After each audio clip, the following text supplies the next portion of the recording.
You like sugar. You like sugar snap peas, and I like sugar snap peas. So today, I wanted to talk about how you can grow better, tastier, faster sugar snap peas. You ready?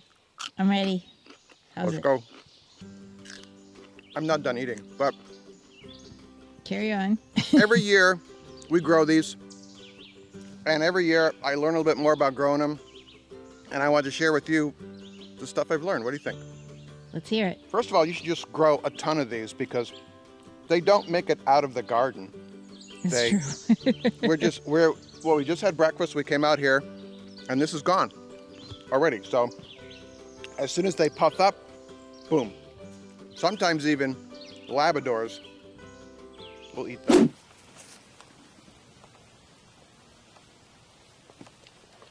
With some. Because somebody taught them to eat them. That would be this buddy. Yeah. The automatic sit and dispense of peas. It's really easy to do if you'd like some training lessons on how to teach your Labrador how to eat sugar snap peas. Fancy trellis. And it's not going anywhere either. I'll link this video at the end, but you don't have to sweat having a fancy trellis. You don't have to go out and buy anything. You can just use what you got, because that's what we're all about here in GardenFork, and build this bing bang boom, you're done. It's gorgeous. And sugar snap peas, they aren't picky. They aren't going to be like, well, I don't like that trellis. As soon as the sugar snap peas grab onto the string, they take off and go up. It's kind of funny because when they first pop up, they're kind of just getting their bearings. But if you just I take a little string and I wrap it around this, I tie the sugar snap pea to this upright string. So you can see here where I tied the start of the vine to the string there, and then boom, it takes off and shoots up.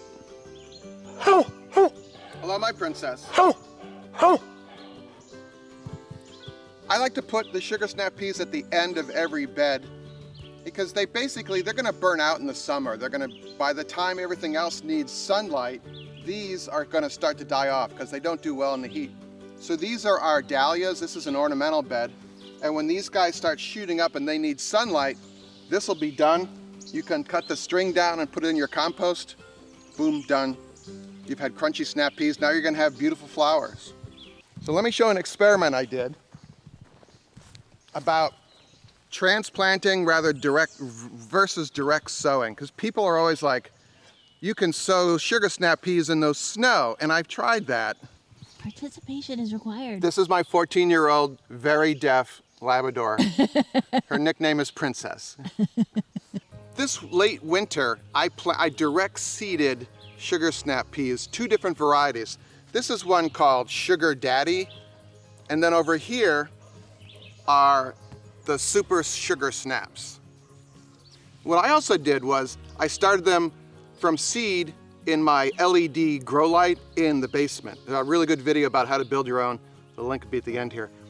And what I found was, I think it's better at least to start them in little seed trays in the basement.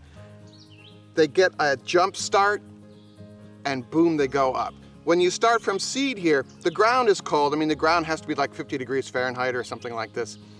And it just never seems to kick in until the place really warms up, you know? So the Sugar Daddies here, these were direct seeded. They're a shorter variety anyway, but they're just kind of, you know. How do they taste? They taste okay. I think we ate them all yesterday. But these, the Super Sugar Snaps, these were transplanted, and it's just nice to have something in the winter growing in your little grow light thing. That's phenomenal.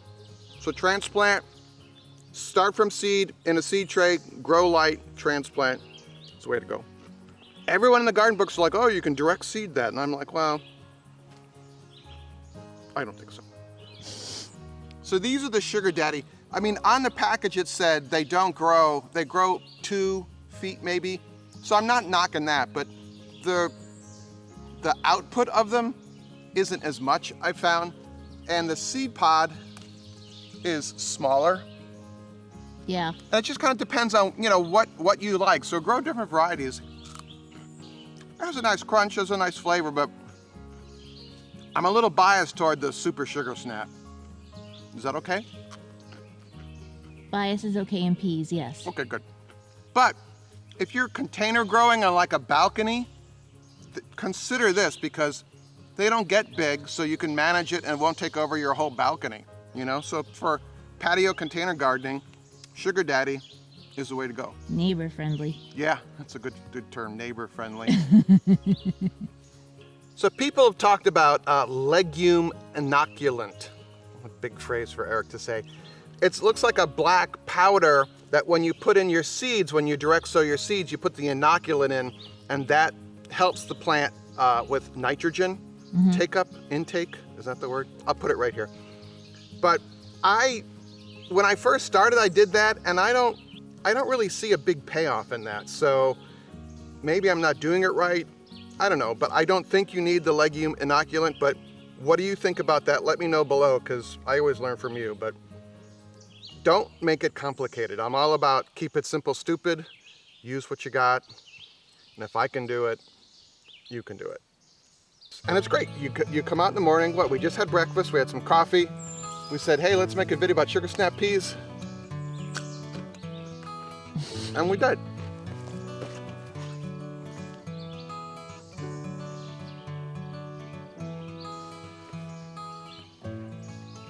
All right, time for your bonus tip. Are you ready? Yeah, Are you excited? I am. What's the bonus tip? So you notice this plant is starting to brown out. We had some heat and no rain for a couple weeks, which was a bad thing. And sugar snap peas don't do well in that. But what you can do to get a second harvest is plant seed now, direct sow seed now, and in the fall, you'll have another crop of sugar snap peas because the soil's warm enough, they'll start to grow. They'll do okay in the heat, but once it cools off, then they start really growing and you'll get another crop before the frost. Cool, huh? Super cool. If you want to spend some more time with me learning about trellises, raised beds, my other sugar snap pea videos, there's some floating right here. So if you want to spend some more time with me, I'd like to spend more time with you. Right there, more excitement, more of Eric, gardening, Labradors.